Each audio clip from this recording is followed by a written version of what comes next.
The disappearance of the highway patrolman near Ash Fork. A winter front moved across the high mesas west of Williams when a patrol unit stopped near Ash Fork on the interstate shoulder. The first call to county dispatch described a parked cruiser with lights flicking in windblown grit and no visible officer nearby. The officer was David Keller, 39, highway patrolman, assigned to traffic enforcement along the corridor between Seligman and Williams that week. He left the substation after a routine briefing about black ice formations reported by truckers along shaded cuts east of town. His stated purpose, according to state records, was to monitor a construction taper set along a narrow bridge approach near mile marker 264. The cruiser camera showed lane markers bending through frost and snow feathers moving like powder from the plow ridges. The microphone captured only windrush and an ignition idle that shifted pitch as the alternator compensated for light bar draw.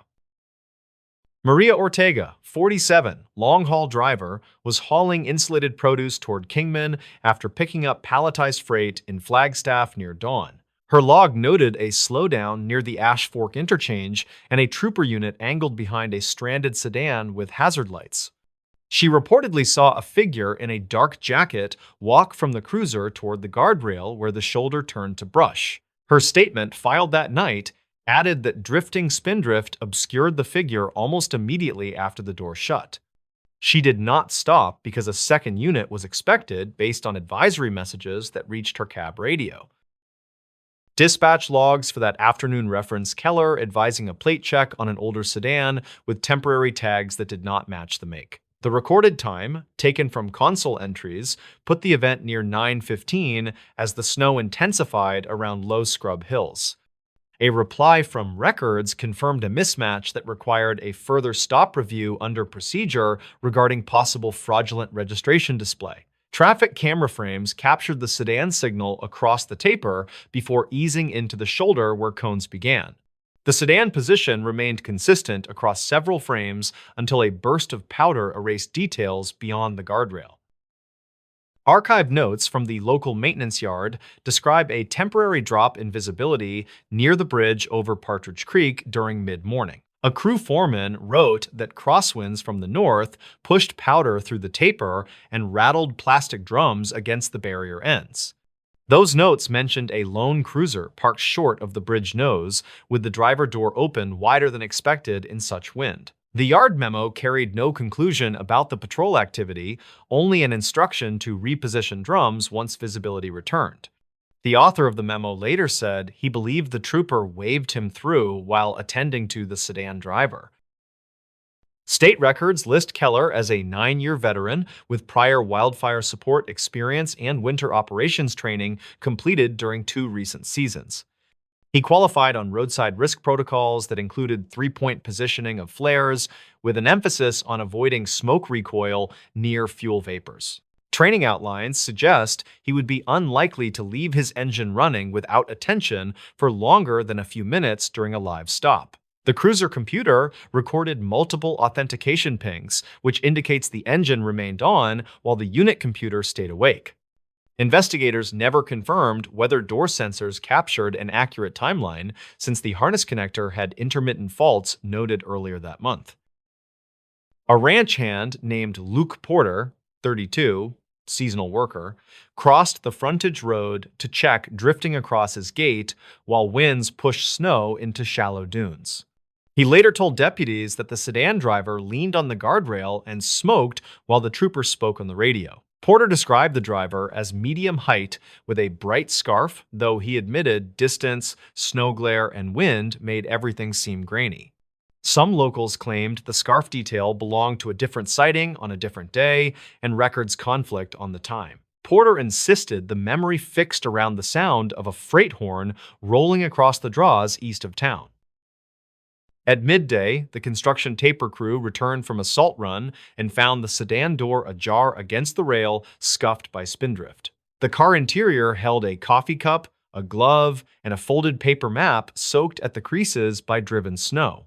County deputies found the keys under the driver's seat and a registration stub that matched a plate number different from the displayed tag. The county file from 2009 includes a guidance form about counterfeit temporary tags that investigators cited during the first briefing. They towed the sedan to the yard while a search team worked the brush south of the bridge where cattails lay crushed in wind lanes. The cruiser remained on the shoulder with the light bar switching through patterns as the battery bus dipped under alternating loads. A second unit arrived and found the radio on local repeat and the shotgun still locked in its bracket under the console. The driver's seat carried Keller's jacket, and his hat rested brim down on the passenger floor as if placed there to avoid wind. Boot prints led from the driver door toward the rail and then along the barrier toward the creek bed cut by winter flow. The prints doubled back once, then broke apart where powder filled the depressions and obscured direction near chaparral that clung to the slope. Searchers followed the creek line downstream toward the junction where ice forms brittle shelves shaded by basalt outcrops. They flagged scuffs that might be boot scrapes against rock ledges and found a small light clipped to a vest strap under a snow lip. The light belonged to Keller based on an engraved initial, though the battery showed charge and the clicker worked without failure. A glove liner lay 7 strides away, and a plastic evidence ruler set in photographs showed a consistent tread shape in compressed powder. The pattern matched the department-issue boot ranked for winter operations, which gave confidence for a concentrated sweep along the left bank. During the afternoon, Maria Ortega delivered her trailer to a Kingman yard and returned to speak with investigators about the scarf and the smoking driver. She said the driver stood still, as if bracing against wind while keeping the cigarette cupped, a habit she recognized from mountain passes. Her recollection placed Keller between the driver and the cruiser, with his shoulder radio lifted toward his face near the guardrail posts. Investigators never confirmed a radio transmission during that precise moment because a repeater outage occurred when power fluctuations hit the tower.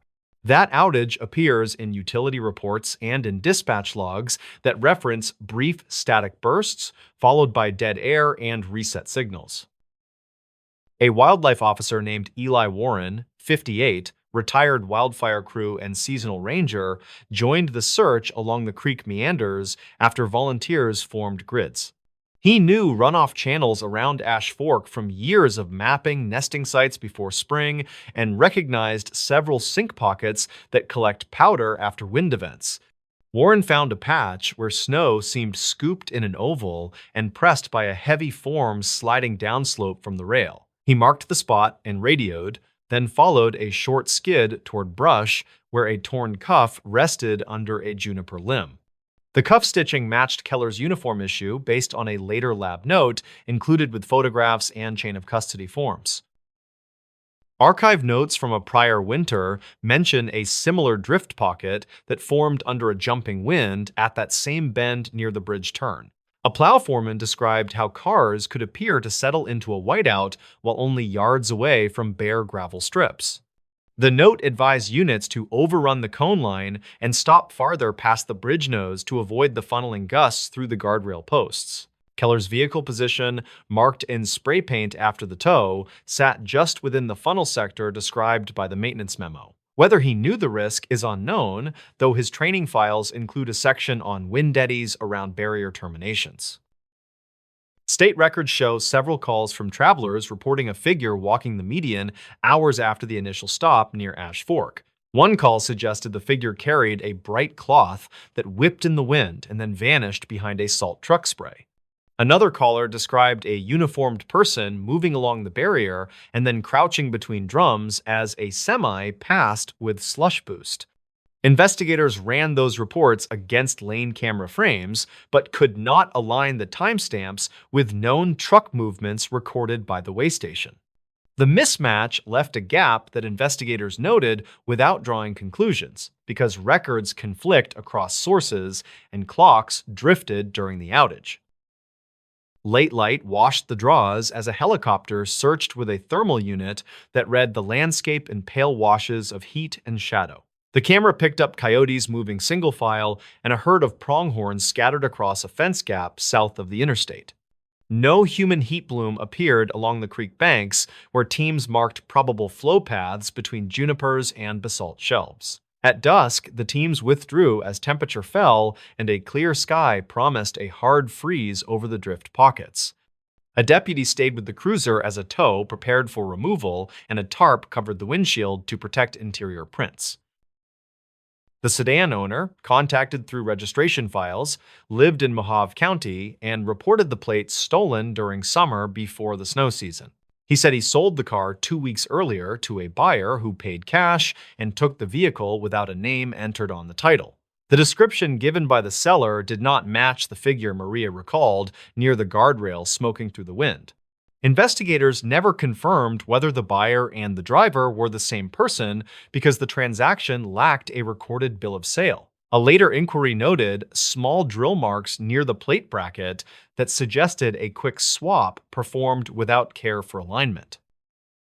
Some locals claimed a patrolman once warned about a narrow step near the rail where the fill slumped during heavy thaw years ago. The county road book included an entry about that settle with a recommendation for riprap that budget delays postponed beyond another season. Snow filled the depression in layers as wind drove crystals against the rail and then into the low along the slope. A person stepping from the shoulder could slide, lose balance, and strike brush before arresting on a shelf near the creek bend. Searchers tested that route and found scraped bark, small threads of uniform cloth, and granular ice chips stuck to the fabric. The last confirmed radio position for Keller triangulated near the bridge nose using signal strength from 2 towers before the repeater outage rolled through. A technician later explained that strength readings mislead during ground refraction under cold inversions over the mesas. The estimate still set him within a short walk of the cruiser at the time Maria saw the jacketed figure by the guardrail. That alignment supports the view that he had not walked far before. Snow and wind obscured his path across the drift pocket. Whether he pursued the driver on foot or stepped away to inspect the sedan underside remained unsettled after weeks of review. The county file from 2009 contains a checklist for cold weather searches that the sheriff cited when expanding the grid into the draws. The list emphasizes boot impressions in powder and the capture of small textile fragments where brush scrapes occur along narrow paths.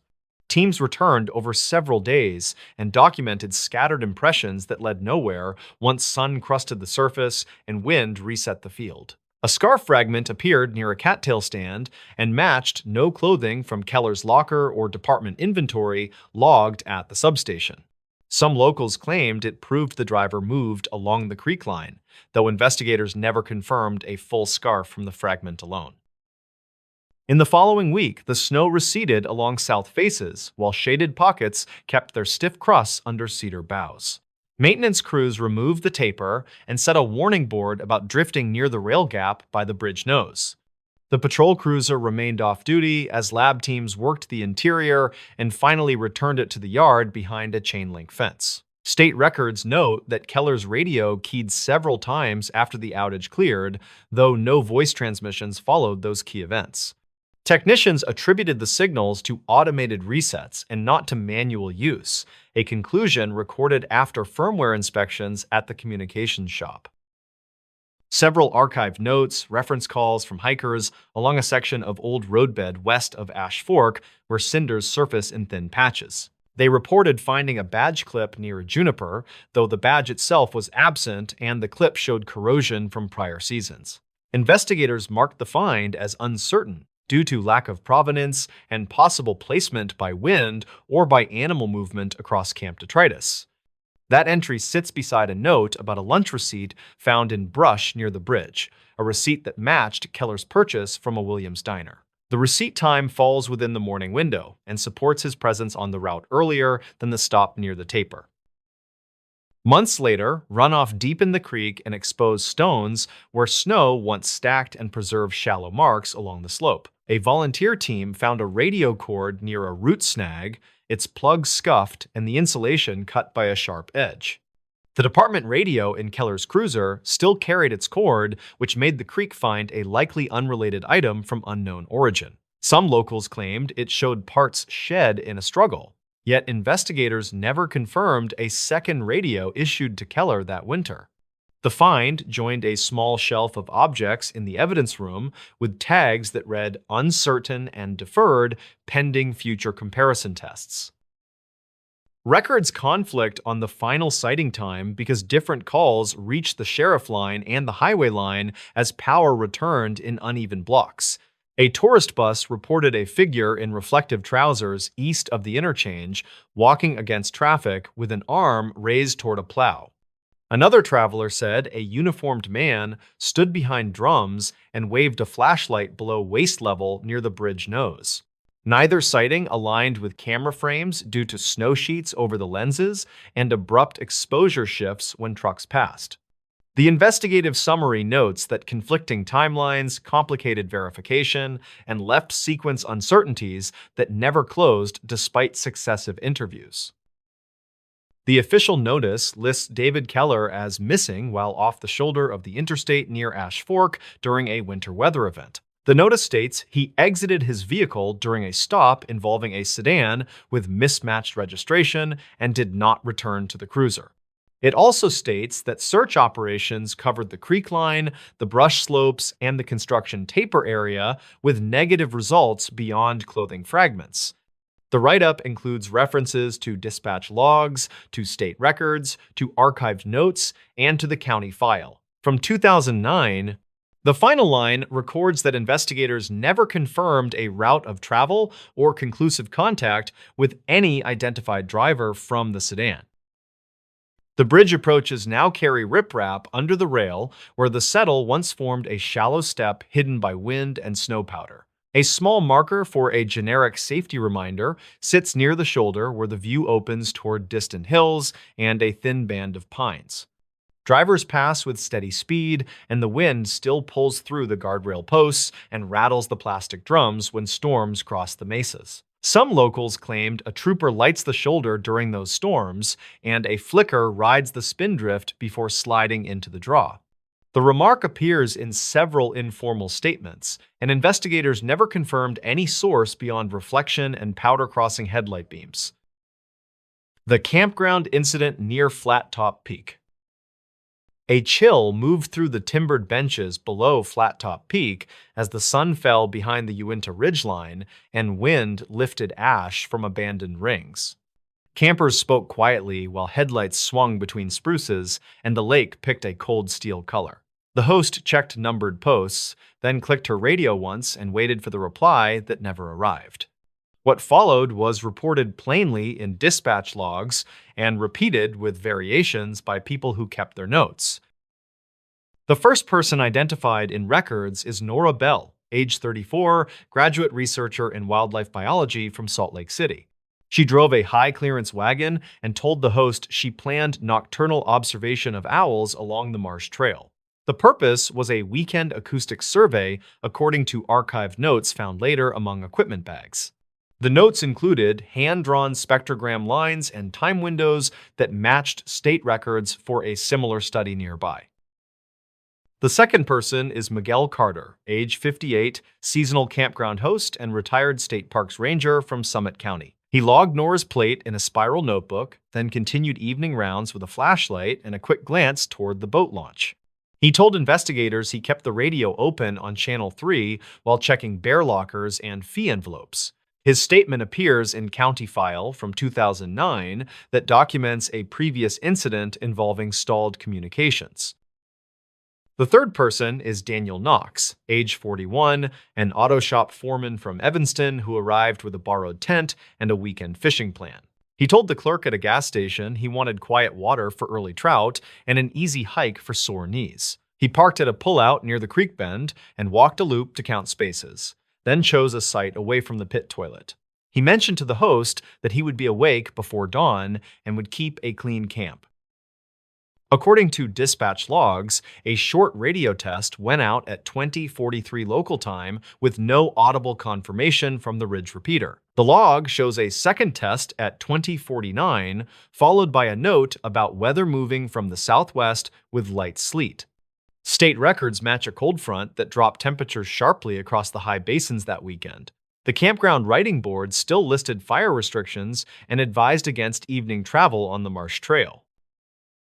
Nora reportedly left a trailhead card under her windshield wiper that listed the marsh survey starting at 21:15. She carried a headlamp with a red filter and a small recorder strapped to a shoulder pouch, plus a printed route description.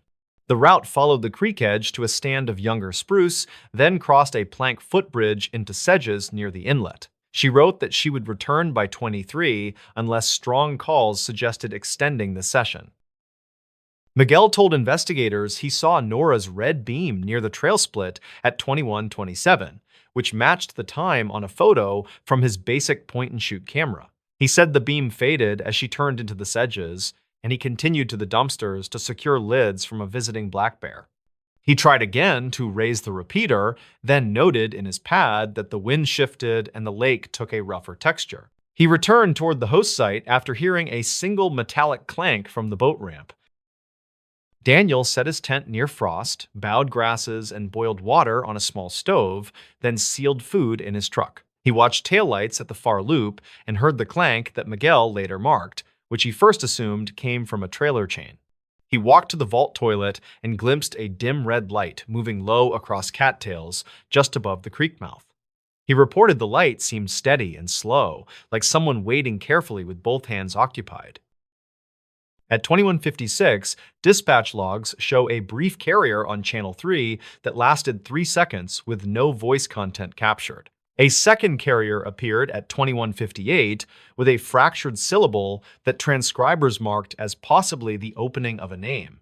Records conflict on whether the carrier originated from a handheld near the campground or from a mobile unit on the highway. The repeater maintenance notes from spring testing were incomplete, and investigators never confirmed final alignment. Nora's recorder was later found on the plank bridge, with the strap pulled tight as if snagged against a rough board end. The recorder retained several minutes of wind and water noise, with 2 brief sequences that spectrogram readers flagged as unknown mechanical strikes. Some locals claimed they could hear a boat hull tapping the ramp posts when levels dropped, a seasonal condition described by the land manager. Investigators never confirmed the source, yet the tones repeated at a fixed interval on the file. Miguel reportedly checked the launch after the second carrier, then wrote that the ramp looked ordinary with fresh scrape lines near the low water mark. He found 1 boot print on the upper plank and 2 wet spots that could have been from knees or heavy packs. He radioed a traffic stop message to force the repeater to hold, then walked the shoreline toward the cattails. He carried only a small light because the bigger one was charging from a solar pack inside the host trailer. Daniel left his stove to cool and walked down the loop road while keeping his flashlight cupped to protect night vision. He called out to ask if the host needed help and heard a reply that sounded like a short yes followed by wind. He turned toward the cattails and stepped onto the first board, which dipped and rocked under his boots with a hollow noise. He stopped when he saw a dark shape rise and settle among reeds, like a sleeping bag sliding off wet grass. State records indicate a weather station near Bald Mountain reported gusts that reached 32 miles per hour between 22:05 and 22:20. The creek ran high from late snow and carried small ice crusts that clicked against stones, a sound noted in several statements.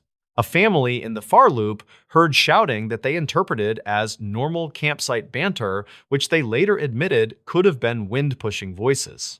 The ambiguity continued through every account without firm correction by audio forensics. Miguel and Daniel met at the bridge at 22:11 and decided to sweep the marsh edge slowly while staying within sight of the rail. They moved 3 steps at a time, then paused to listen, then called Nora by first name with raised voices. They found the recorder wedged under the plank edge with its red indicator off, yet still warm to the touch. They agreed to return to solid ground and file a call so the county could open a search under standard protocol. The emergency call hit the log at 22:19 with a classification of overdue hiker pending weather-limited response. The coordinator in town reportedly tried to reach a volunteer on the Mirror Lake side and a deputy on the highway pullout. The deputy confirmed his unit could not cross the pass because of ice warnings, which narrowed the initial response to on-site resources. Miguel gathered 8 reflective stakes and a bag of spare tent cords to mark a safe corridor to the bridge. Archive notes describe a second search attempt by Miguel and Daniel at 2237 that kept boots on the boards and hands on the rails. They pushed light across the sedges and saw two shallow channels where something heavy had parted stems toward the inlet. The channels set a direction of travel that seemed to avoid open water, then curved strangely toward a willow mound. Some locals claimed moose took that line when startled at night, a pattern mentioned often without solid tracking evidence. At 2251, dispatch logs show a short coordination note that a hasty team from the highway side would stage at first light. The campground was advised to keep operations minimal and avoid shouting that could scramble bearings for anyone oriented by sound. Miguel set a lantern at the bridge approach while Daniel placed his truck headlights to skim the marsh surface. They stood with hands in pockets while listening to thin ice fracture on the creek bend and distant gusts across stumps. Near midnight, the temperature settled into the high 20s, and frost began to rim the plank edges with pale crystals. Daniel returned to his site to fetch a dry jacket and saw fresh condensation on his truck glass that he could not explain. He later said it looked like a palm-drawn circle that had been wiped once, which matched nothing he had touched since dinner. Investigators never confirmed the mark because frost reshaped it before photographs could fix clear detail. At first light, the team crossed the bridge in pairs and flagged a slow arc toward the willow mound, then toward a sandbar. They found Nora's field notebook under a spruce root with several pages wet and one page fully legible. The legible page logged a short burst of upcalls at 2144, followed by a note about a shape in the cattails that suppressed ambient noise. The phrase appeared again later with a time mark that either read 2158 or 2159, depending on tilt and shadow. State records placed a snowmobile patrol on the far ridge during that hour, yet no engine echoes reached the campground through heavy air. A fisherman on the lower lake claimed to see a dim red light moving left to right for several minutes. He admitted the distance was far and the surface confused shapes, which makes the observation uncertain for timeline matching. The fisherman's statement sits in the same county file from 2009 that holds Miguel's earlier communication notes. Tracks in the sedges told little because ice crusts broke into plates that rearranged under each step and erased morning structure. A single kneeling impression near the willow mound held an imprint of a strap buckle that matched Nora's recorder harness. No other tool marks appeared, and no clear boot pairing carried beyond the mound toward the inlet or the channel edge. The absence of stride might suggest crawling, yet investigators never confirmed body position from any reliable print. By mid-morning, a dog team arrived and cast a line along the creek mouth, then across the sandbar that held gray wind ripples. The dogs showed interest near a tangle of roots where cold air pooled, but handlers reported the scent broke and scattered downslope. The team repeated the pass twice and marked the root tangle with orange tape for later careful inspection. Daniel stood back from the tape and kept his hands in pockets while his breath went long and even. Nora was located at 1142, lying on her side in a shallow run, partially shielded by overhanging sedges that brushed the water. She was conscious and breathing slowly with hands clenched around mud and a twig caught between her fingers. She asked for a moment to clear her throat, then described a sudden pressure against her back and a rushing sound like a jet of air. Medics noted mild hypothermia and a confused timeline with gaps that covered nearly 2 hours of activity. In her later statement, Nora said she crossed the plank, then heard a faint chime that repeated at even intervals from the inlet. She thought it might be a chain bumping a metal post in shallow water, which seemed plausible given the recent drawdown. She moved toward the sound and felt the plank flex under a heavier body that seemed to move without splashing. She said the pressure was real and not panic, yet investigators never confirmed any physical contact marks on clothing. Medical checks revealed no head injury and no intoxicants, which eliminated common explanations that appear often in wilderness case summaries. The recorder file did capture the chime-like tones that she described and also caught 2 breaths that quickened after a whispered word. Transcribers could not resolve the word, and records conflict on whether it started with a consonant or a vowel. The uncertainty appears in the report margin and remained unresolved through final filing. Miguel closed the incident by returning the reflective stakes to the bin and logging a new line about repeater inconsistencies. He noted the bridge should be resurfaced before winter because the strap snag could cause a stumble when frost grows. Daniel packed his tent and drove home after leaving a note that he would return once the snow line retreated from the basin. He kept the borrowed tent folded on his back seat and avoided marsh trails for the rest of that season. The campground reopened fully in late summer with new signs that warned of variable communications during sudden weather shifts. A minor change to the ramp posts reduced chime-like contact between metal and wood as water levels fell. The change did not settle every question because some locals claimed the tones never came from the ramp, although their memories diverged. The file closed without a criminal finding, and state records list it as an incident with environmental factors and partial explanations. The story remains mostly in the margins, where wind and water make simple events feel misaligned when noted under pressure. People returned to the lake and heard ordinary clicks from ice and reeds, yet kept an ear for steady metronome sounds. They spoke lower when walking the plank bridge at night, then lifted lights to locate their feet before moving again. The incident sits between versions because investigators never confirmed the cause, and the records conflict at just the important minutes. The stories. Why this librarian flagged a proof of life card. The card did not belong in a stack of overdue notices, yet there it sat with block letters that actually read proof of life. The wording was too blunt for a library reminder, and the date matched a missing persons flyer that had quietly vanished last winter. Maris Kerner was 39, and she worked the morning desk at a small community library in a prairie town that had long trains and big skies. She checked returns, cleared fines, and tried to keep the printer from chewing student papers, hoping for a dull day with a long lunch. Her goal was simple: close the backlog of donations before closing, then update the archive request for a retired teacher who loved local history. The plan changed when she tapped the card with one finger because the letters felt pressed in a way that was not like normal ink. She knew the circulation trays by heart, and this one had been emptied by a student helper with careful notes on every slip. The proof of life card had no barcode or call number, and the stock felt heavier than the free postcards the library ordered every spring. A sticker on the back said Bridgeview Motel, and that place had shown up in quiet conversations when a woman stopped coming to water aerobics. Neighbors had reportedly asked the police for wellness checks, and dispatch logs showed 2 visits with no contact and no forced entry recorded. Maris asked the student helper if any patron left a note at the desk, and he shook his head and said nothing unusual had happened.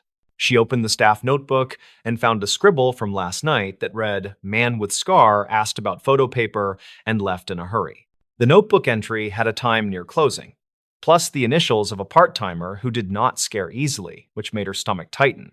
She made a photocopy of the card, then slipped the original into a book cover to keep it flat, planning to ask her supervisor after lunch. The timing gnawed at her because last night rain had cut the power for 10 minutes and the cameras blinked back with their clocks wrong. She checked the foyer camera on the old monitor by the office door, where a green light flickered like a tired firefly across the screen.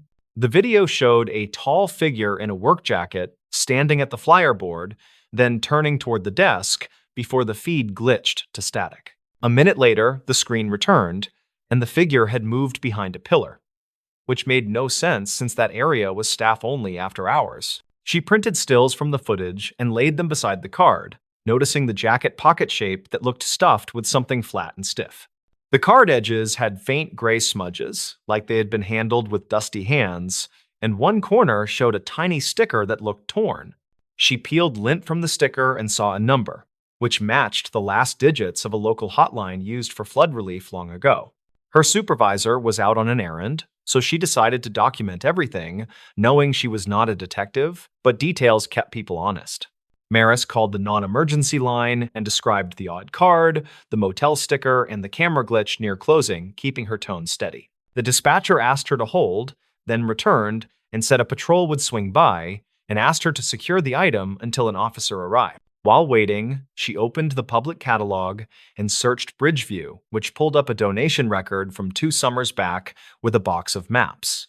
The donor was listed as private family, and an address field said held for pickup with a note that their phone had been disconnected that year. A patron named Delma walked up with a jar of quarters for Prince and saw the stills on the counter, then whispered that the jacket looked familiar. Delma taught sewing in the church basement and said a man with a melted-looking scar came by Wednesday asking for a needle and strong thread. He had reportedly talked about fixing a tarp at that motel on the highway, and he had paid with a crumpled gift card that looked homemade. She also remembered the man asking if the library still did photo classes, then smiling without humor when she said the classes ended years ago. Maris wrote everything in the staff notebook, then cropped the foyer still to circle the jacket pocket with a blunt pencil, careful not to tear it. She opened her phone and checked an old neighborhood group where a post from late winter asked for tips about a missing woman named Rhea. The post used the first name only and said she liked thrift store puzzles, and the comments mentioned a motel room that smelled like bleach. A follow-up comment linked to a news clip from 2019 about a different incident at the same motel, which felt like a bad pattern. Officer Tegan arrived and listened, then photographed the card and the stills, and asked if anyone had tried to peel the motel sticker further. He turned the card under the desk lamp and breathed out because the raised letters were not printed but pressed through from the other side. He slipped a thin blade beneath the sticker and lifted it enough to read a second word, which looked like the start of a last name. He asked if the library kept archived calls for the front desk phone, and Maris said the system stored recent messages on a shared drive. They played back last night messages and heard a clipped voice ask for the hours, then whisper ask for the archivist who knows the maps. The message ended with a scrape and a hotel air unit hum, the kind that never warms a room, and they both felt the hair on their arms rise. Tegan asked if anyone here used the title archivist, and Maris said the nearest was her, since she handled the local history binders and photo scan. He nodded and said that meant the caller likely knew the library as a place where old things were kept safe, which made the card more urgent.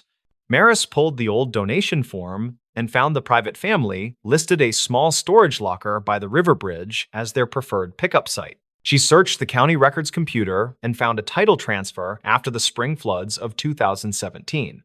When storage units were damaged, one line showed the locker contents listed as personal papers and photo negatives, then a note that a relative disputed the disposal months later. The motel had reused the locker number as a room code during renovations, according to a flyer in the staff scrapbook that covered local businesses. The proof of life wording now looked less mysterious and more like a desperate signal from someone who knew how librarians react to exact phrases. Tegan requested a welfare check at the motel and asked Maris to print the donation records, the foyer stills, and the message transcript for the file. He also asked if she had seen someone with a needle pack from the makerspace drawer, and she said the pack went missing last week after closing. He thanked her and stepped away to call, while Maris carefully slid the card into an acid-free sleeve used for rare pamphlets and early maps. A maintenance worker named Oren came in to fix the humming light over the copy station, and he noticed the motel name on the sleeve.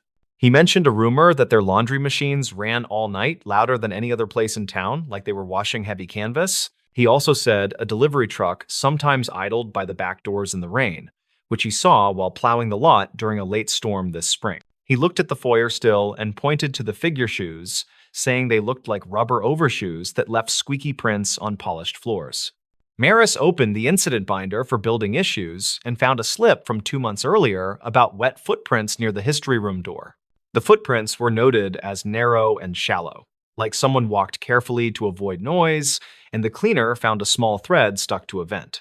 The thread was taped to the page, a gray synthetic line that matched heavy-duty tarp edging from camping gear, which made her pulse quicken.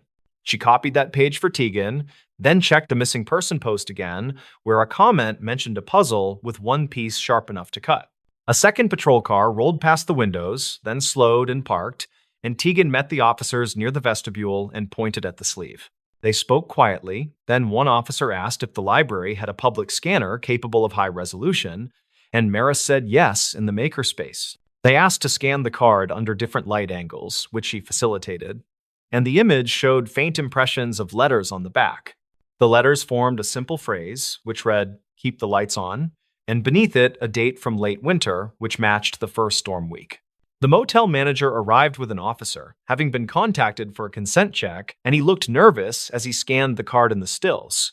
He said the scarred man was not staff, but he rented a weekly room paid with a prepaid card that never seemed to run out, which sounded odd. He also admitted that a housekeeper found a stack of cut postcards in a trash bag and that he told her to toss it because business needed calm. He finally said a guest had reported a blinking red camera in the vending room, which he had not installed, and that the wires led to a locked door. Maris asked if the vending room had a public table where people leave free magazines, and the manager nodded and said the table was always crowded. She remembered the library boxes of maps donated by the private family and wondered if those boxes ever made it to storage, given the flood note. Tegan connected the details aloud, saying someone could cut old map postcards and press letters by hand, then seed them where a librarian would find them. He said the phrase "archivist who knows the maps" pointed directly at the library, not the police, probably because the caller feared being dismissed. The officers requested to check the motel with the manager, while Tegan asked Maris to remain available by phone and to document any visitors. She nodded and watched the patrol cars pull out, then went to the makerspace scanner and increased the light angle on the card once more. A faint watermark appeared, not from the library, but from a local print shop that closed in 2015 after a family illness. She called the shop number, which now forwarded to a nephew, and he said remaining stock from the shop had been sold to a flea market outside town. Maris drove her own car on her lunch break to that flea market, a windy row of sheds with tables covered in tools and blank cardstock. She asked a vendor about heavy postcard stock, and he pointed at a box labeled "Miscellaneous Prints," which included 2 stacks with the same watermark. Under the stacks, she found a small roll of black camera tape with faint dust, the same tape the library used to secure cords along the baseboards. The vendor said a man with a scar bought similar stock days ago and paid cash, and asked about a motel discount that no one had heard of. Her phone buzzed with a text from Tegan that said they found a hidden door behind the vending machines, which opened into a laundry tunnel. He wrote that a woman had been located on a cot with her hands taped, alert and speaking, and asking for a librarian by job title. He added that the woman was taken to a clinic and that she confirmed she made the cards on old map stock to get attention without causing panic. She had placed the card in the library because she remembered a winter program where librarians showed how paper holds impressions from firm pressure. Maris returned to the library and sat at the staff desk, quietly letting the fluorescent hum settle back into its usual dull chorus. She wrote a detailed account for the file, starting with the first odd feel of the letters and ending with the clinic update from Tegan. She noted each source she had used, including the archived calls, the FOIA footage, the staff notebook, the donation records, and the local forums. She kept the tone factual and steady, because stories grow teeth when you rush them, and details keep those teeth from biting the wrong person. Tegan came back near closing and thanked her, then asked if the card could be logged as evidence, with a copy kept for internal records. She agreed and placed the sleeve in a labeled envelope, then printed a plain copy for the library binder and returned the stills to the folder. He told her the woman would be interviewed later and that she had given a first name only and asked that the librarian not be publicly named. He also said the scarred man had left during a shift change and that nearby cameras picked up a truck with a tarp that matched the gray thread. Maris locked the FOIA board and removed early flyers that were no longer current, then called the part-timer who wrote the notebook entry. The part-timer said the man with the scar waited during the lights outage, then moved with purpose, like he knew where cameras were blind. He had asked one odd question, which was whether the library kept proof cards for photo projects, like some places did before digital was everywhere. She remembered telling him no, then watching him smile without humor before the power returned and the hallway smelled like wet rubber for a moment. The library closed on time, and the night outside felt clean after the afternoon wind cleared dust from the air and pushed the clouds east. Maris sat in her car and listened to the engine idle, thinking about how people reach for words when they are afraid and choose them carefully. Proof of life is a phrase borrowed from terrible stories, Yet it also names the basic promise that someone will be seen and counted. A card is not much, yet it travels well, and it can slip into a tray or a pocket and carry a message past careless eyes. In the following week, a quiet update landed in the local paper, calling the event a welfare recovery with cooperation from community partners. No names were printed, and no hero language was used, which suited Maris, who believed steady attention beats loud proclamations most days. The library ordered new bulbs for the foyers, reset the camera clocks, and updated the incident binder with a page that stressed prompt reporting. They also added a simple note at the desk that said unusual items should be logged and secured, which felt small and useful at the same time. The motel changed ownership according to public filings, and the new manager posted a notice that laundry hours would end before midnight. Tegan later said a search found a stack of cut map cards behind a panel, along with black tape and a binder clipped with motel receipts. The binder held phone numbers written in large, shaky script, and a single printed line that read, "Keep the lights on," which now felt like a prayer. The woman who had asked for a librarian agreed to give a short statement through an advocate, thanking staff and neighbors for noticing quiet things. Maris kept a copy of the card scan behind the desk, not for display, but for training new helpers on why details matter even on slow days. When a patron asked how the week was going, she said it was steady and that they were tidying up the archives and fixing the foyer lights. She added that the library was a good place for messages that needed safe hands, because people here dealt in proof every single day. Then she went back to checking returns, because the work rolls forward, and a day with quiet shelves is often the loudest kind of relief. The stories. Church basement inventory revealed alleged proof of entry. The basement smelled like wet cardboard after last week's rain, and the fluorescent lights flickered with that jittery, tired kind of buzz. The line that mattered on the clipboard looked boring at first, but it carried a small number that should have been bigger. Her name was Nora LeClaire, age 34, community center custodian and part-time bookkeeper for the small church pantry. She had the Tuesday shift, which mostly meant moving pallets, counting cans, and scrubbing the concrete where the sump spat out rusty water.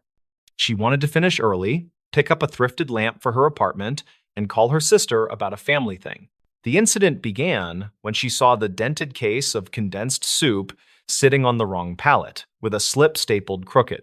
A volunteer wrote a note saying damaged during last drop, which did not match the neat handwriting she recognized from Sunday.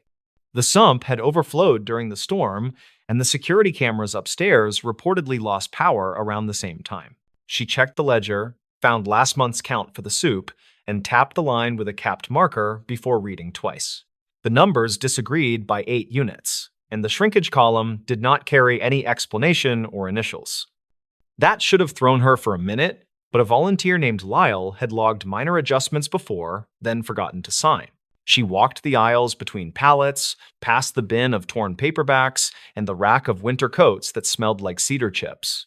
A faint drag mark curved through the thin crust of silt left by the flood, wide enough for a small hand truck wheel. It started by the loading door, then slipped behind the pantry shelves where the camera never had a sightline. Nora took photos on a battered phone, making sure the timestamp showed the date, then set the clipboard on a milk crate. She drew a simple diagram in her notebook, noting each pallet corner, then circled an area where floor paint looked scuffed. She counted the soup again, slowly, touching each can and speaking the numbers under her breath. 8 missing, she said, and it landed with more weight than she expected. She did not like accusing anyone, and the pantry had a habit of losing track during rush weeks. Still, the door to the loading ramp had fresh scrapes near the latch, and the volunteer key box upstairs had been sticky since the humidity climbed. The complication widened when she checked the box of hygiene kits and found a weird mix of travel bottles and 3 missing toothbrush packs. Those packs were counted by weight on a cheap scale, and the number on the sticky label did not match the ledger. The printer upstairs had jammed on Sunday, which meant someone finished the label by hand and skipped the second signature. A neighbor named Pete, age 57, retired mechanic, leaned down the stairwell and called everything steady down there. He helped with deliveries since his shop closed, and he kept spare bungee cords in his truck like trophies. She told him about the numbers, and he shrugged while scratching his jaw with a knuckle. "Probably rain week jitters," he said. Then he looked at the drag mark and stopped talking for a beat. The mark led under a folding table, then faded near the coats. He pointed at the wall and said, "That outlet tripped last night. I reset it around 6. Nora asked who else came in yesterday, and Pete listed 2 volunteers by first names, then mentioned a teenager who picked up old pew cushions. She noted every name, added question marks where needed, then walked the perimeter slowly with her phone light near the baseboards. A glint showed beneath a stacking chair, so she nudged it aside and found a broken zip tie. The tie was the same size used for coat rack tags, but also the same size used on the loading door latch.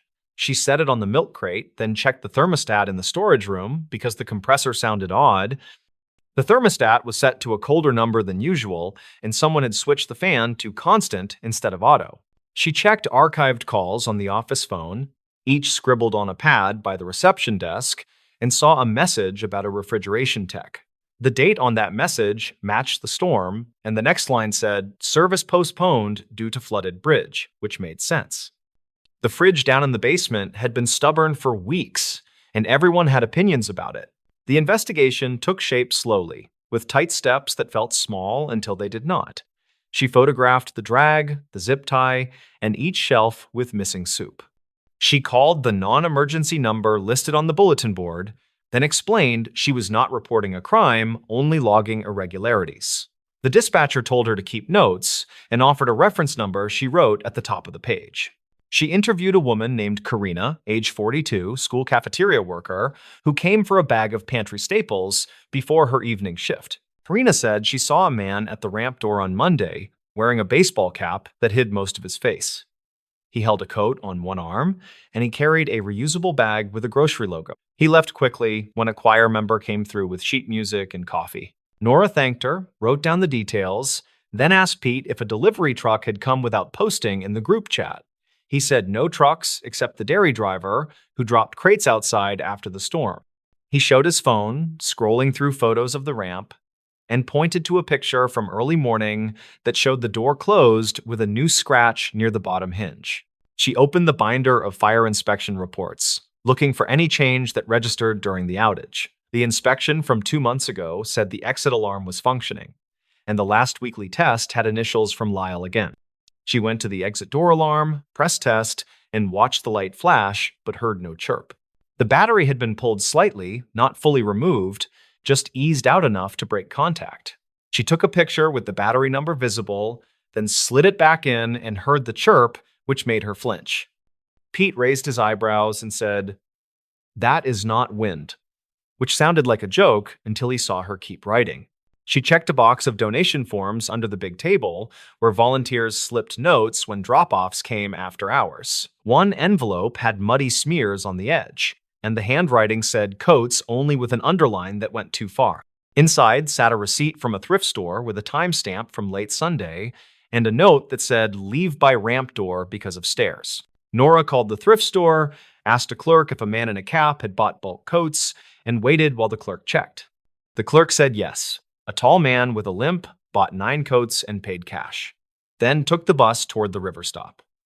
Nora wrote that quickly, added the time, and drew a tiny bus icon without thinking. She opened the old laptop in the office and loaded the final footage saved before the outage, which barely showed the stair-top landing. A shadow crossed the landing on Monday evening at dusk, carrying something bulky, then returned minutes later with faster steps. The camera angle could not catch a face, only the cap brim and the arm load, which looked like quilt batting or a heavy sleeping bag. She thought about the soup, the hygiene packs, and the coats, then thought about the drag mark that ended near the rack. The rack had a hidden caster that always swiveled wrong, which left that same half-moon scrape when pushed sideways. She crouched and touched the caster, finding a smear of silt that did not match dust from raised corners. The twist snapped into view when she turned the soup case and saw a tiny sticker tucked behind the manufacturer's label, handwritten in blue ink. The sticker said Tuesday return hold with initials that were not Lyle's, which matched a habit from a former volunteer named Mateo. He left months ago after a family problem, but he signed returns with looping letters that everyone teased. Mateo's sister had asked for help in winter, and someone recalled she lived near the river park in a tent for a month. Witness statements from that season mentioned a man with a limp who avoided the main entrance because of pride. The archived calls showed a message from a restricted number on Monday evening, which said, "Ramp door buzzer broken, will circle back at dusk." Nora realized the inventory miscount for soup matched exactly the number of coats purchased at the thrift store on Sunday. 8 missing cans, 9 coats reported, and 3 toothbrush packs absent from the hygiene bin. She checked the program binder that tracked special requests, which listed a short note from 2 weeks ago about a family living in a truck with limited storage. Soup was labeled easy to heat, coats were labeled heavy but foldable, and toothbrushes were labeled priority for school-age kids. She looked at the ramp door again and saw a second set of scrapes, higher up, where a crutch might have knocked paint from the frame. She remembered Mateo broke his ankle years back, and the limp never fully left. Pete cleared his throat and said, "You think this is not a break-in, right?" Nora kept her voice steady, then said, "It looks like someone who knew the layout, who made sure the alarm stayed quiet, and who avoided asking directly because of shame." He rubbed his jaw, then nodded slowly as he watched her take a photo of the scraped paint.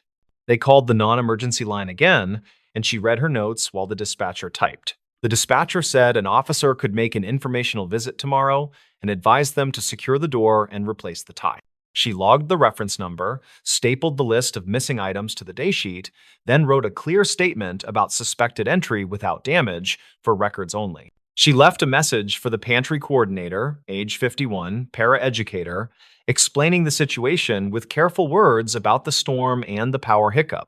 She suggested moving the coat rack upstairs during inventory days and adding a second sign-off when labels were handwritten. She also suggested leaving a clear path for people who struggled with stairs, which sounded like a tiny policy shift hidden inside a counting problem.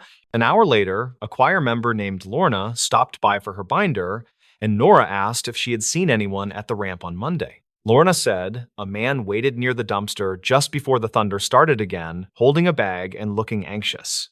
She brought him into the vestibule briefly, offered water, and pointed him toward the office for assistance, but he left before she finished tuning the piano. Nora thanked her, logged the time, then matched it with the shadow on the final footage that crossed the landing at dusk. The puzzle fit without heroics, and the proof sat in quiet things like stickers and scratches and silt. The pantry had not been ransacked, only visited by someone who treated the space like an old workplace where he still belonged a little. She printed a fresh sign for the ramp that said "Ring bell twice for assistance," then taped it high where bus riders would see it. She taped another sign next to the loading latch that reminded volunteers to check the exit alarm light before locking. Pete found a spare battery for the alarm in a drawer and switched it while whistling a few off-key notes. Before leaving, she took one last slow walk with the clipboard, checking counts, finding that the numbers now made a practical sort of sense. The soup miscount lined up with the return sticker, the drag mark matched the broken caster, and the exit alarm explained the quiet door.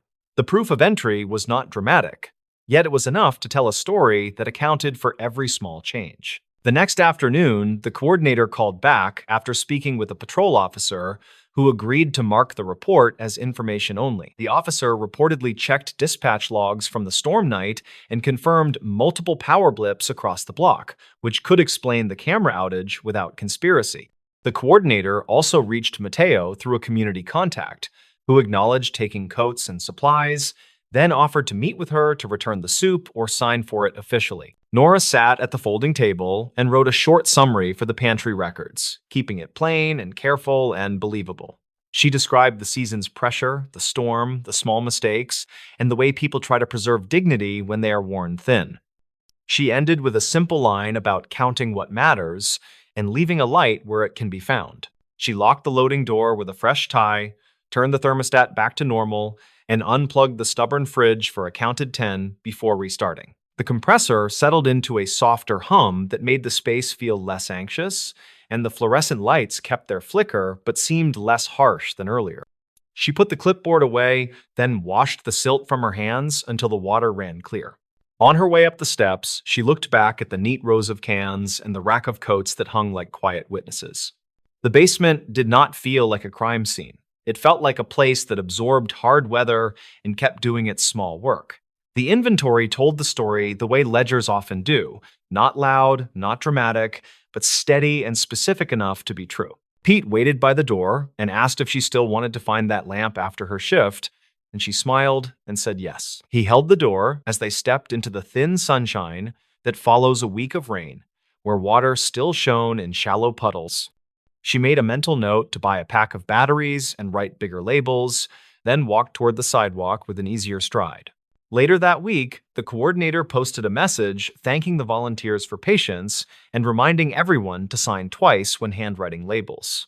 The note also said the ramp bell worked again and that the basement alarm had a new battery with a date written in marker.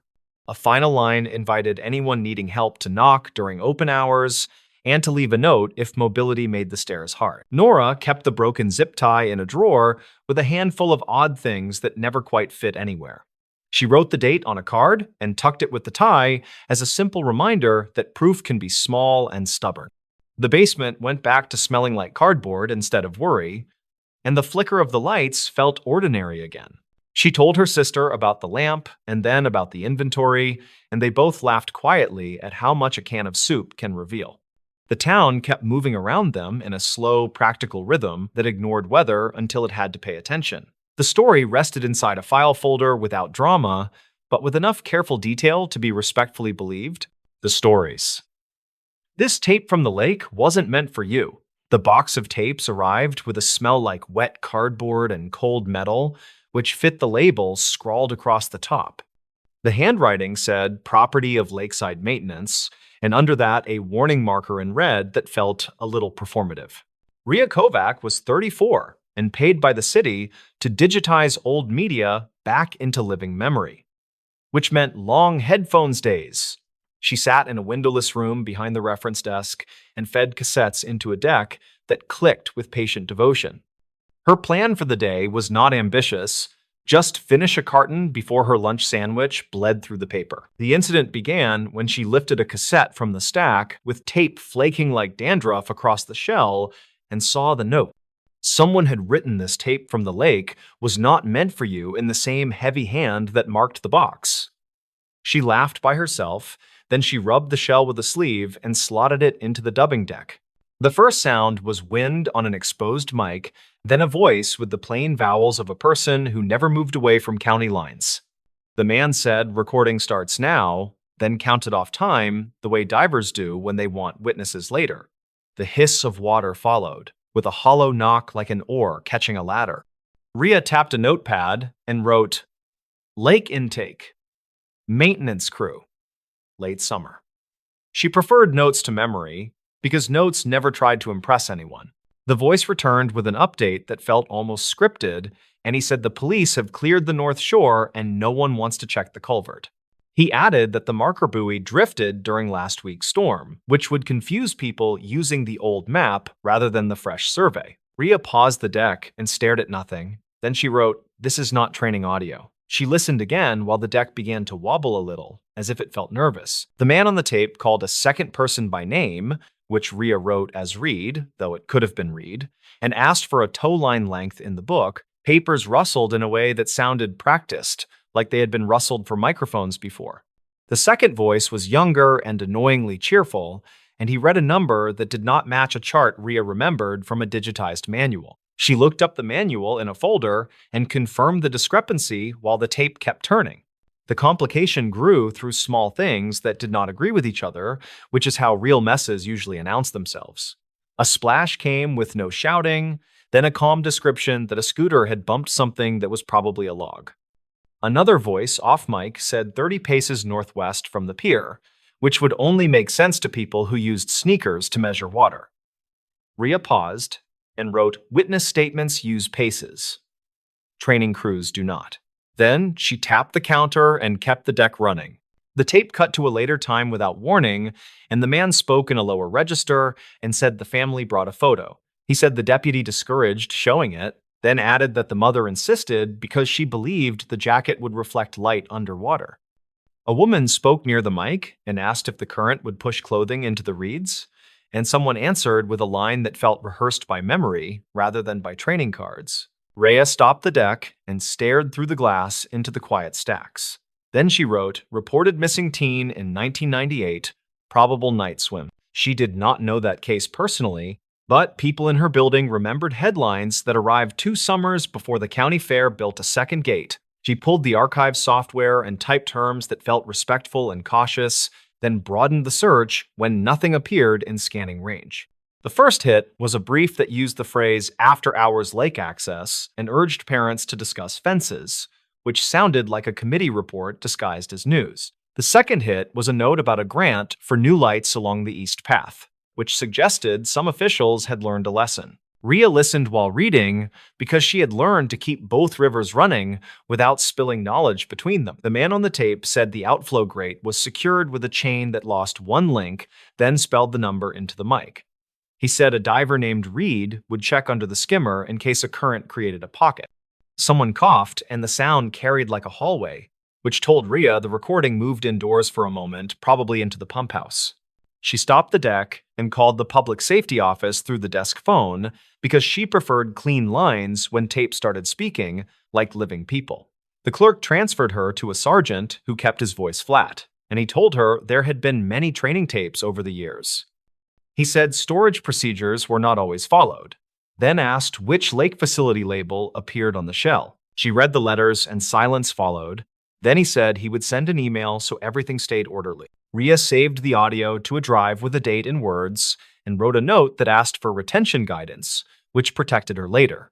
While she waited, she listened again and started catching small textures she missed before, like the way reeds snap near a shoreline when pulled straight out of mud. The man described a sneaker with a broken lace loop, and then he reported the make of a lighter found below the pier that matched several described in earlier calls. He kept saying reportedly and according to people on scene, which sounded careful enough to make a person suspicious.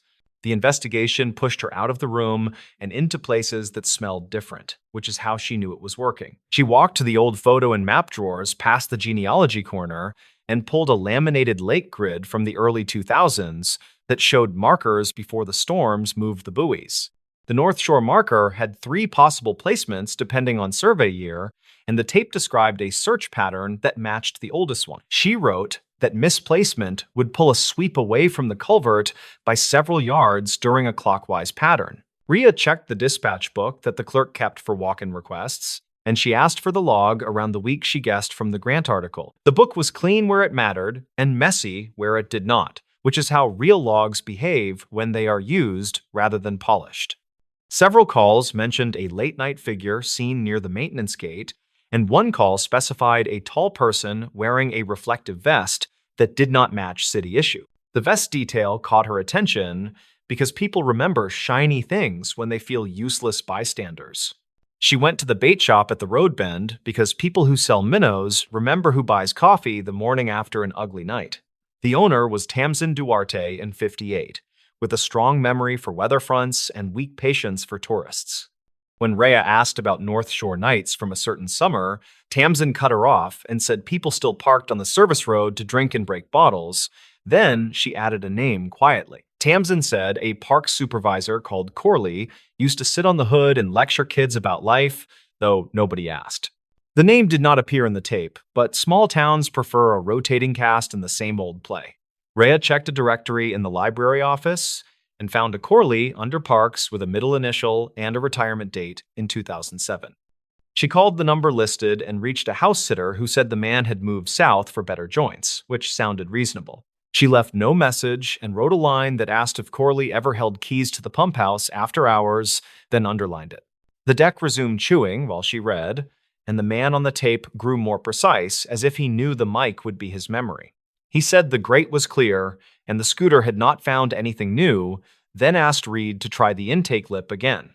He added that the mother asked about the jacket again and whether dye would spread from the fabric, which sounded like a thought returned to after anxiety chewed it thin. The woman said she had seen a store video of the jacket that week, which told Rhea the incident had a concrete timeline. Rhea pulled the police scanner archive that the library kept on an old server, because nobody could agree on legal disposal, and she searched for mentions of the brand. A scanner summary from late summer of 1998 included a clerk report about a young buyer who paid in coins and smiled at nothing. The same summary mentioned a second caller who said a man in a Parks vest argued with a boy on the east path near the lockbox. The timing lined up with the grant discussion about lights, which tied the city's sudden interest to the noise around the lake. The twist showing itself was not a single aha, because that belongs to movies that need curtains. It was a set of small corners that fit together when pushed with patient hands. Rhea realized the tape sounded like a real-time memory created for someone who was not at the scene, likely a supervisor who needed consistent detail later. The repeated phrases and spelled-out numbers matched how people build an alibi they can safely repeat without emotion. The note on the shell felt like a message to that specific person, a plain way to say, "This is yours and you know why." She rewound the tape to the early mention of the drifted buoy, then she pulled an aerial photo set from the state survey that sat in a drawer. The week after the storms, a maintenance record said the buoy was returned to the older anchor by a small crew without a diver on site. If that were true, the inner sweep of a clockwise pattern would miss the culvert mouth during the first pass, which a clever person might count on. She tried the geometry with a pencil on tracing paper and saw a shallow cone opening exactly where a current would pocket light plastic. Rhea went back to Tamsin and asked if anyone ever found a jacket that fooled a search, and the woman stared a long time. Tamsin said a teen found something pale tangled in reeds the following spring, but the deputy told him to leave it and call. The item was gone when they returned, and the kids stopped talking about it after a meeting with a parks official in a corner booth. Tamsin said she did not like how the official smiled at the end. Then she told Rhea to be careful with old tapes because they roll out like rope in water. She shared a summary with the sergeant by email, using careful words that respected the difference between suspicion and proof. He called rather than write back, which told her he took the summary seriously enough to avoid records for the moment. He said the department had a thin folder with a waterlogged scooter note and a few statements, and he had always believed the sweep pattern was sloppy more than sinister. Rhea said the tape sounded like planned narration for absent ears, and the sergeant stayed quiet long enough to make his thoughts obvious.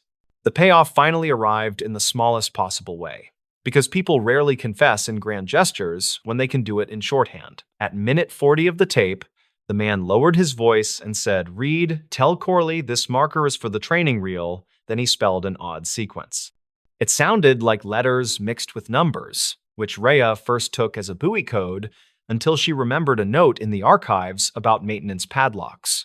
City padlocks used a shared code that changed each spring, and the tape included a similar pattern with 2 digits swapped. She checked padlock logs that were still on paper because privacy rules kept the spreadsheet in another building, and the pattern matched the east padlock from that summer. The swapped digits would open the maintenance gate without leaving a standard key entry, which would make late-night arrivals look like routine trips in the morning. The person who needed that information was not a diver or a deputy, but a park supervisor who liked to sit on hoods and pretend to mentor children. Rhea played the end again and wrote that the tape was a message, not a record of good work under pressure. The line "this tape was not meant for you" was probably aimed at anyone outside a small circle who might later hear it by accident. Corley retired in 2007 with commendations for hours served, which was a different metric from the one that matters in the quiet presence of water. The teen on the grant timeline vanished from the archive after a few weeks, and the paper changed topics the way papers do when people stop calling. She turned in her notes to the sergeant and asked for a receipt because she understood how institutional memory leaks through cracks when nobody labels boxes. He said he would log the audio as potential evidence, even if the statute road was unclear, and he thanked her for resisting the story-shaped shortcuts. She felt tired in a way that would not fix itself with coffee, and she stopped the deck with her thumb resting on the button longer than needed. On her way home, she pulled into the park and sat in the lot without climbing out. Then she watched a gull bully, a sandwich bag. The lake wore its afternoon wind, the way old glass carries waves inside, and she thought about objects that travel farther than people plan. She pictured a jacket catching on a grate, then releasing after weeks. Then she pictured a vest reflecting just right in a corner eye on a dark path. She said nothing to anyone because there was nothing to say that would not become a speech, and speeches never fix water. Later that week, the sergeant called and said the department would reopen a file enough to review procedures from that season. He did not say the word case, and he did not say closure, which she respected. He asked if she would burn a clean copy of the audio with no EQ adjustments, and she said yes because the original was theirs now. She returned to her desk and labeled a disc with careful letters. Then she slid it into an envelope that carried a little static when sealed. She kept one personal note in her drawer that read, "Listen for the words people repeat when they want to be believed." The tape had taught her that patterns are not only for divers and surveyors, but also for liars who fear their own imaginations. She recorded that thought in her daybook and closed it with the last of her calm. Then she put the next cassette in the deck. Someone had written North Dam Inventory on the shell, which sounded refreshingly dull. That night, she drove past the bait shop and waved at Tamsin without stopping. Then she took the long way around toward the public beach. The markers shone without drama, and the path lights hummed with a noise the city would ignore until a budget meeting. Rhea parked by the picnic area and walked to the fence where the service road ended. Then she watched the chain on the gate while cars passed behind her. It had a new lock with a digital face and a sticker that said "City Issue" and nothing more. She returned to her car and wrote one last line on a napkin so the thought would not echo through sleep and turn into something else. She wrote the tape reached the wrong hands on purpose years later because objects look for the people who will understand them. It was never meant for the public or the paper or the desk with the humming lights. It was meant for a single person who knew a code and loved arrangements. The lake accepted every plan without comment, then it kept its own quiet notes until someone listened with stubborn attention.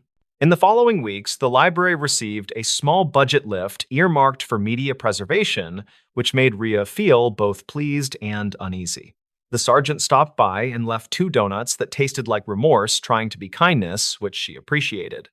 He said the department had interviewed a few long-retired staff members who remembered a supervisor with a talent for showing up during good photo moments, then leaving before real work began. He did not promise new conclusions, which was the correct move. Rhea finished the carton that started the day, then she shelved the empty box with a clear label that included dates and full words. She had learned to keep history gentle but firm, like a hand holding a shoulder before a hard sentence. She believed the tape would survive now, whether as a footnote or an exhibit or a quiet lesson in training rooms. She believed the jacket probably never reflected enough light to matter, but it had helped a mother keep hold of a shape while others built their own. On a calm morning, weeks later, she sat by the lake with coffee and listened to the small mechanical whir inside her own recorder. She sometimes captured ambient sound to clean her ears between sad projects, and the gulls performed like they were paid in bread. A child laughed from the playground, and a dog shook water from its coat, and the fence creaked with the weight of a sleepy worker leaning to check a latch. Rhea lifted her mic, then lowered it, and decided this moment did not need a track and a label, because not every memory belongs to the archive. She drove back to work and unlocked the quiet room. Then she placed the lake tape in a drawer that took 2 keys to open. The message had found an unintended reader, and the circle had widened by an inch, which was sometimes the only ethical way to widen circles. She wrote one careful note in the catalog that said voices describe a search using drifted markers and misremembered charts, reportedly to inform an absent supervisor. The Lost Logbook of Barrow Station. Residents of Utqiagvik in the North Slope Borough reportedly whispered about a missing logbook that surfaced one winter, a notebook tied to routine ice monitoring notes that hinted something unaccounted happened near sea ice ridges close to Point Barrow during 2019. The notebook belonged to Raymond Cole, age 59, a contracted field technician assigned to Barrow Station by a state research subcontractor living in town to document ice thickness changes and daily wildlife observations along the Chukchi Edge. Dispatch logs from the University Coordination Office showed routine check-ins until January 10th, then gaps appeared without supervisor explanation. Neighbors later said Cole kept predictable routines walking past Stevenson Street toward the shoreline each dusk, carrying measurement rods and a handheld radio for short-range alerts. Investigators noted Cole traveled alone most days, despite protocols requesting pairs in winter field months due to wind chill hazards and unpredictable snow squalls. County file from 2009 referenced similar incidents of isolated technicians losing orientation after coastal gusts disrupted visibility, though no documented fatality occurred in that earlier case, and search teams responded quickly. State records confirmed Cole completed cold weather training in Anchorage, yet archived notes suggested he informally pushed hours to chase daylight windows several locals claimed were unsafe. The logbook pages described ice plates forming shallow ridges, movements subtle but present as temperatures dropped near -30. Cole wrote sentence after sentence, noting pressure cracks widening before midnight, flare checks, and his wording grew more clinical, according to handwriting analysts. He marked polar bear prints near the western bluff on January 8th, then wrote that radio static increased during wind streaks. Records conflict whether that static resulted from atmospheric conditions or a low battery warning, since maintenance receipts showed his backup pack expired weeks earlier. On January 10th, Cole wrote that distant lights shimmered near the flow line and faded before his second measurement, a detail some locals claimed matched fishing vessel activity, although no Coast Guard summary listed traffic that evening. The next line in the notebook reported a low groan under the ice far from town, an acoustic echo documented in NOAA baseline data during shifting tides. Cole's tone remained detached and observant, avoiding emotional descriptions and instead referencing archived seismic tables for small cracks. His final complete sentence that day asked whether the hydrophone station southward still relayed signals, a question investigators never confirmed through equipment diagnostics.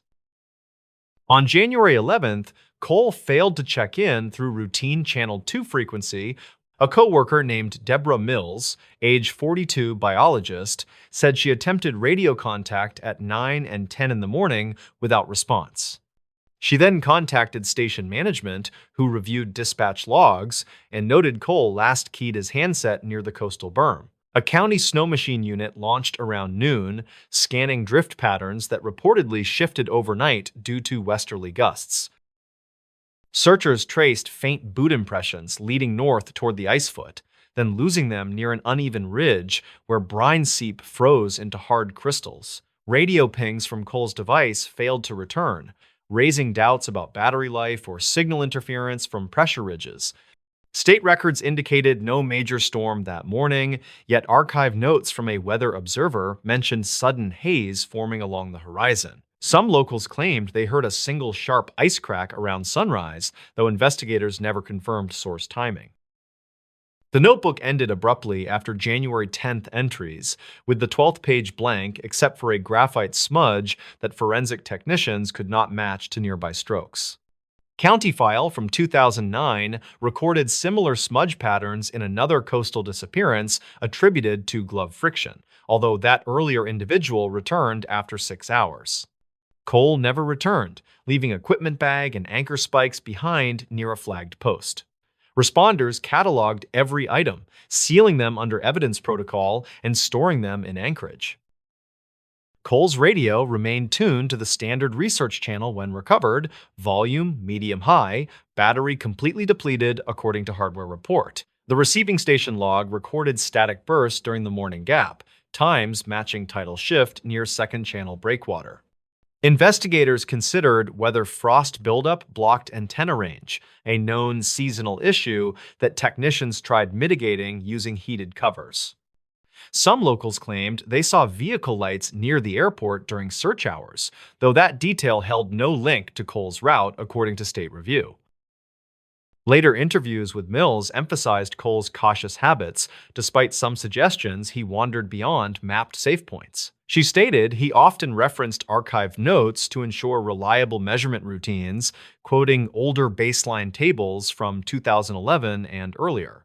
Records conflict on whether he reported minor dizziness during cold snaps, as one email thread referenced fatigue, while another denied health concerns. Cole never filed leave requests, and his medical form indicated no chronic issues. A month after the disappearance, regional officers revisited the shoreline and documented ice shifts, noting fissures wider than field logs predicted. NOAA records showed barometric dips during late January, patterns capable of influencing ice pressure and sound transmission. The investigating team reviewed satellite radar scans to identify surface deformation, though resolution limits prevented certainty. Some locals claimed they saw a dark shape moving along the flow days later, a claim investigators never confirmed through wildlife camera pulls. Official conclusion listed probable hypothermia near unstable ice sections, a determination consistent with coastal research fatalities elsewhere in Arctic regions. No body surfaced despite thaw season, sweeps, and gear remnants remained stored under state authority. County records listed case inactive but unresolved, pending future evidence or remains discovery. Archived notes from internal review committees emphasized radio maintenance gaps and recommended dual patrol policies. The logbook itself raised questions among analysts, especially lines referencing low-frequency resonance and fading lights near the horizon. Marine acoustics specialists acknowledged that ice sheets often create harmonic tones during freeze expansion, phenomena documented in northern field journals. Yet handwriting review found slight tremor in final entries, raising hypotheses about cold exposure or glove stiffness. Some locals claimed Cole heard distant machinery, though investigators never confirmed any offshore activity. Through subsequent winters, technicians continued surveys near Barrow Station following updated safety protocols that required partner travel and beacon checks. Dispatch logs now documented hourly confirmations, reducing gaps present during Cole's final assignment period. State records noted no repeat disappearance in years since, though internal memos still cited Cole's case during seasonal briefings. Archived notes in training binders referenced his name beside cold weather guidelines, reinforcing adherence to check-in rules. In absence of confirmed remains or additional entries, the logbook stayed the primary record of his final hours. The writing remained steady until abrupt cessation, leaving investigators with ice pressure data and vague references to distant lights. Records conflict whether those lights came from distant research, craft, or atmospheric mirage, since winter inversions near Utqiagvik occasionally distort visibility. The notebook rested in a secure vault cited in state literature about Arctic risk management.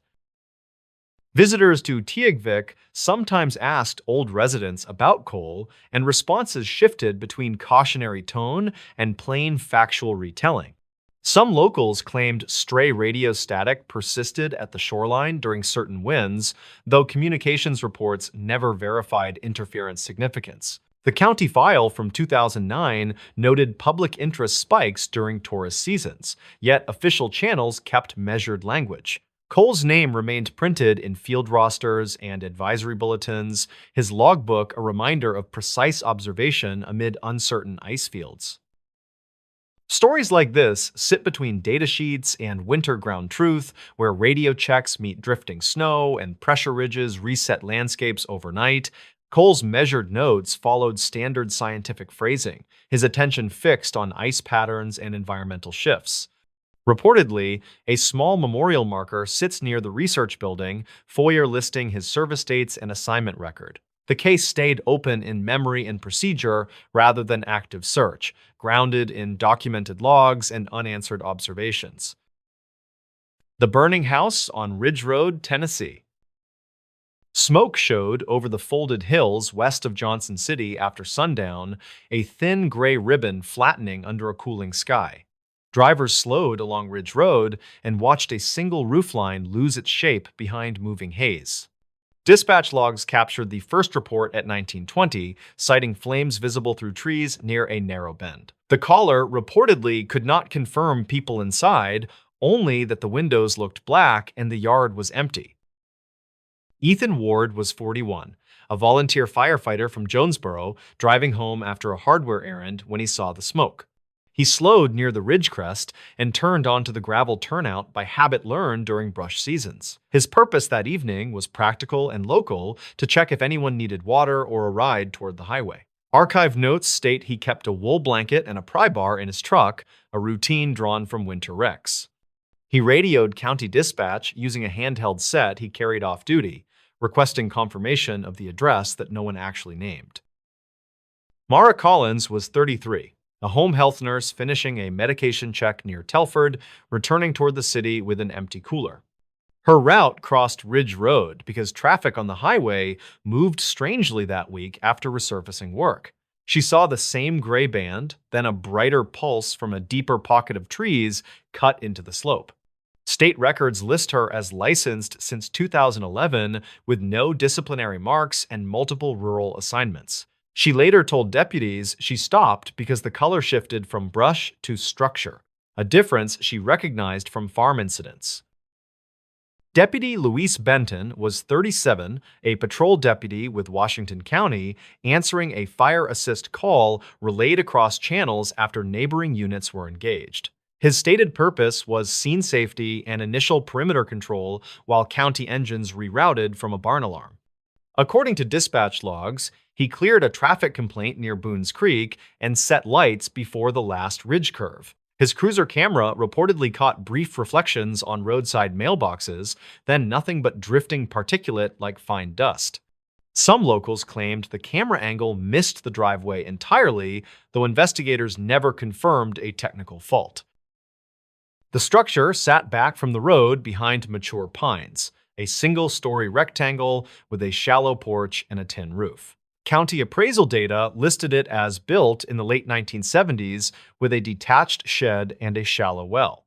Records conflict on whether the electric service was active because one entry shows a delinquent account while another shows a recent payment.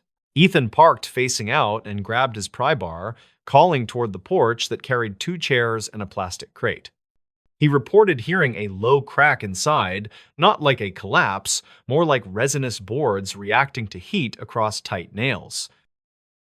Mara set her cooler on the driveway gravel and tried the front knob, which felt warm but not dangerous, then swung inward. She called out for anyone home and moved past the door line, stopping at a short hall choked with thin smoke. Ethan followed her with the blanket and a small flashlight, and they worked right first toward a room with stacked bins. County file from 2009 described prior code concerns about storage and blocked egress at this parcel, though no fines were listed. Investigators never confirmed whether those recommendations were addressed because 2 separate inspections show conflicting completion notes. Inside the bins were magazines and folded tarps, plus canning jars labeled with masking tape and dates that read last winter. The floor showed fresh sweeping lines, a detail noted in archived notes because the house otherwise felt unused. Ethan checked the window latch and found it painted shut, then cracked the frame with the pry bar to vent smoke. Mara pointed left toward a glow against a closed door. Not bright, just persistent, like heat collecting behind a thin barrier. They backed out to avoid pulling air through the hallway and feeding what had not yet broken free. Deputy Benton reached the turnout and cut his siren, then walked in with a flashlight and a disposable mask kept in his vest. He asked about occupants, utilities, and any hazards like cylinders or stored fuel, and Ethan gave short answers while scanning the tree line. State records showed a recent transfer of the property to a holding company with a Johnson City mailbox and no listed tenant. Some locals claimed a handyman stayed there between small jobs, sleeping on a cot and keeping tools in the shed. Investigators never confirmed his name, and records conflict on whether a temporary occupancy permit existed that season. Engines from Gray and Jonesboro turned onto Ridge Road within minutes, rerouted by radio after the barn alarm cleared false. The pump operator laid supply down the drive, while another crew stretched a line to the porch and checked the sill for flame. Ethan briefed the arriving lieutenant and stepped aside, then offered to pull a secondary line toward the shed if commanded. Dispatch logs show a note at 1931 about low water at the nearest hydrant, prompting a tender request from a neighboring district. The lieutenant reportedly decided on a quick interior search while the line charged, prioritizing rooms closest to the visible glow. Mara waited near the turnout and watched the tree line move against a fuse light, noticing a vehicle half hidden beyond the shed. She told Deputy Benton, and they walked over, finding an older sedan settled into grass with mildew on the windows and a flat tire. The plates returned to a woman from Unicoi, suspended for insurance issues, according to a quick check that night. Records conflict on whether the vehicle was recently driven because the engine bay felt cool, but the cabin held faint cigarette odor. Some locals claimed a similar car parked there on prior evenings, seen from the ridge during dog walks before dark. Inside the house, the quick search found no one in the main rooms, only a closed utility closet with a locked handle. The lieutenant ordered the door forced, and a cloud of hot vapor cleared into the hallway, carrying a stronger smell like adhesive. Investigators later wrote that a portable heater sat on a shelf near stacked cardboard close to a wall outlet with a cracked face. State records show a recall notice for similar units early that year, though purchase data for this property never surfaced. The pattern of heat reportedly suggested slow smolder transitioning toward open flame, not an immediate flash. The shed added a second puzzle because someone stored 2 blue drums, both labeled as waste oil with dates from spring. Deputy Benton photographed faint boot marks on the dusty floor, angled toward a pegboard with empty hooks and a missing hammer. Archived notes mention a recent report of tool thefts along rural roads, although the described method involved pried barn doors, not sheds. Mara stood back and pointed out a shallow trench leading from the shed corner toward a low spot near the pines. Investigators never confirmed whether it carried runoff from the drums, though soil samples reportedly showed hydrocarbons below threshold levels.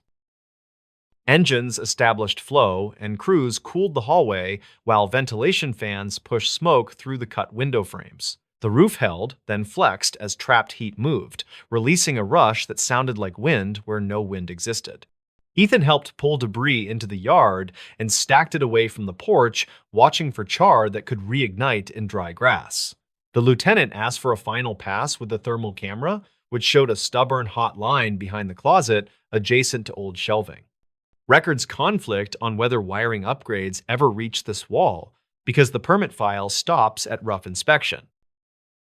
As operations slowed, a neighbor walked up from the lower bend, a retired teacher who kept notes on local history for weekend talks. He told Deputy Benton the house once belonged to a family that left during the housing slump, then rented to short-term occupants.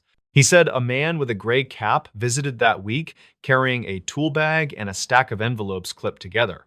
Some locals claimed the envelopes were rent notices, while others said they looked like county flyers about brush cleanup. Investigators never confirmed either, and no envelopes were found in the debris or the nearby ditch. A second neighbor recalled hearing a truck on Ridge Road before dusk, stopping briefly near the turnout where Ethan later parked. Dispatch logs include a time-stamped note about a call from another ridge, mentioning a revving sound and a quick departure downhill. State records contain no traffic stop matching that description because cruisers were occupied with the barn alarm and a separate welfare check. Archived notes suggest similar patterns at vacant structures during cold snaps, when heaters appear without paperwork and vanish after damage. The pattern reportedly motivated patrol sweeps that winter, although budget sheets show reduced overtime during that quarter. When investigators sifted the hallway, they found 2 door keys fused together near the closet, an odd pairing for such a narrow space. Ethan told them he had not seen a ring by the entry table, only scattered coins and a cracked picture frame. Mara remembered a faint outline on the wall where something once hung, possibly a calendar, possibly a routing sheet for maintenance visits. Records conflict on whether a property manager ever posted documents inside rentals because policies changed when ownership moved to holding companies. Investigators never confirmed the origin of the fused keys, though measurements matched standard blanks used across the county. The final report described the cause as undetermined, with contributing factors tied to portable heat and compromised outlets along the interior wall. It noted the absence of occupants and the lack of personal clothing in closets, plus stacked bins suggesting storage rather than residence. State records later updated the parcel as unsafe, recommending fencing and watch patrols during evenings when traffic thins across the ridge. Some locals claimed they saw a single light in the shed days after the fire, a small square glow that disappeared when trucks approached. Investigators never confirmed that detail, and camera coverage shows only drifting night insects reflecting a weak beam. Months later, the sedan was towed, the shed locks replaced, and the house boarded with standard plywood stencil marks facing the road. Archived notes remark that Ethan returned twice on his own time to check for trespass, finding only raccoon prints and windblown ash. Mara crossed the ridge less often after shifting routes, but she kept a map pin on her phone to remember the turnoff. Records conflict on whether the holding company renewed insurance because one policy number shows a cancellation while another appears active with missing dates. The parcel remains listed as improved rural, awaiting decisions that reportedly stalled during meetings held without posted minutes. What happened inside the hour before smoke rose over the hills remains a narrowing field of possibilities tested against stubborn gaps. The heater could have crept against cardboard, or an unseen splice could have heated behind shelving where old nails pierced brittle insulation. A visitor might have plugged something into the cracked outlet, then left, believing the glow would settle as temperatures dropped. Investigators never confirmed a timeline inside that closet, and the county file from 2009 ends before the relevant changes. Some locals claimed the house never wanted people, yet the official record only shows heat, fuel, oxygen, and a door that stuck.